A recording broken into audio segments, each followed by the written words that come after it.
Hello, I hope you're doing well today. My name is Ian Green. I'm the musician for Music Dreams and also for Ian J. Green. And it's my pleasure today to be here to create part 2 of Unit 9, which is a tutorial series on the Harmony Level 10 course as provided through the Royal Conservatory of Music. Today we're going to be discussing how to write a Baroque dance. So let's take a look together. What I'm going to be looking at is just a review of what the Baroque dances are that are listed on page 147 of the textbook. There are 5 different dances we will be using: the minuet, the sarabande, the jig, the bourrée, or the gavotte. And if you see part 1 of this series, you'll see a description in more detail on those different types of dances and how to tell the difference between them. Now, when you're actually writing a 4-part piece, what you want to do is think about the structure of your piece that you want to write. Traditionally, with the Baroque dance, you'll be expected to write a 16-measure piece, which means that you would have 4 lines of music and 4 bars per line. Now, what you can do is use a variety of different forms. Simple binary, which would be section A, and then a different music for section B, both 8 measures each. Or rounded binary is another common way to write your piece, where you have section A, the same as in simple binary, but then section B would traditionally be the 3rd line of music, and then you go to the return of one part of section A for the last line, with some of the music being the same. That is a common way that students answer this question, is using the rounded binary form. Now, if you think about how this works, what you want to think about, as was discussed in the first part of this, is that in section A, you have your first musical sentence, which has a half cadence and an unfinished musical phrase at the end, usually ending on an unstable scale degree, such as scale degree 7 or 2.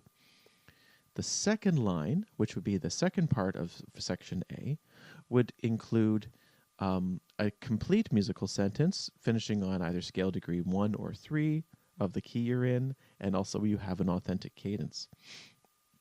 Now for section B, if you choose to do simple binary, you would have your first phrase of section B similar to the first phrase of section A, in that you have different music, but you have a half cadence at the end, with an unstable scale degree of scale degree 2 or 7 of whichever key you're in. And then at the end of section B, for simple binary, you would have a finished musical sentence, a stable scale degree finishing in the melody, and also you would have an authentic cadence. So when you use rounded binary, you would write the same way, except the last phrase would be a return to section A with a finished authentic cadence to finish the piece. And you would also want to make sure to confirm your original key at the end, at the very last phrase. So some things to think about when working on this are to know that when you're writing your music, there's going to be an expectation of filling in the functional chord symbols and the root quality chord symbols for a certain part of the piece. So it's important to read the instructions to see which phrase you have to fill that information in for. As well, you are going to be expected to write the bass part for just a shortest part of the piece, and that will also be outlined in the instructions. But it's very important to have stylistic bass notes that fit the dance type that you want to write. So you want to think about the time signature, the speed, the tempo, the phrasing, and the chords first. Those are very important, but also to not neglect the bass notes that you're writing. As well, for any parts of the music where the bass notes are not included because they're not required, it's important to write rests so that you can show where those elements of the music exist, where there's no sound coming from the bass part, but also you don't just want to have this information blank. As well, as is traditional with a lot of the Baroque dances in this style, there's a repeat sign at the end of the second line. So you want to make sure to put a repeat sign where it belongs.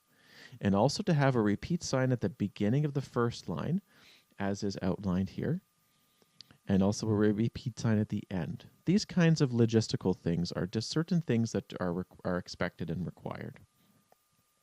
Now, if you choose to use a modulation, it's important to use a pivot chord if you choose to modulate in the middle of a phrase, and also to label the key you're in for each phrase and also the cadences as required as well. All of this is also outlined in the instructions. The last thing as well, too, is to draw a phrase mark to signify the start and end of each phrase. Those kinds of elements are required as well, too. So there are various things to think about as well. You want to consider the meter, tempo, and rhythmic motives that are all part of the dance type. You also want to make sure to outline the keys that you're in. If you choose to modulate somewhere, you want to make sure to plan that in advance. As well, if you choose to modulate, you want to plan your pivot chords accordingly. And if you choose to modulate, you also want to make sure to modulate back to the original key by the end of the last phrase of the piece.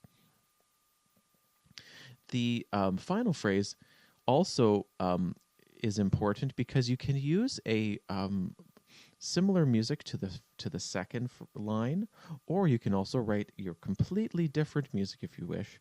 But it's important to always make sure to end on a strong, authentic cadence at the end of your music. So I do hope that these different details are helpful for you. These are more generalized terms, but also some tips and tricks to follow while completing the different examples, either in the textbook or on your upcoming exam. These little tips and tricks always help with my students when they're preparing for this level, because then they have a nice grab bag of various things to work on so that it doesn't feel like this big daunting task to have to write your own piece of music. I do hope that this tutorial was helpful. Please check out the other tutorials on this channel, and until we see each other again, thanks for watching, and bye for now.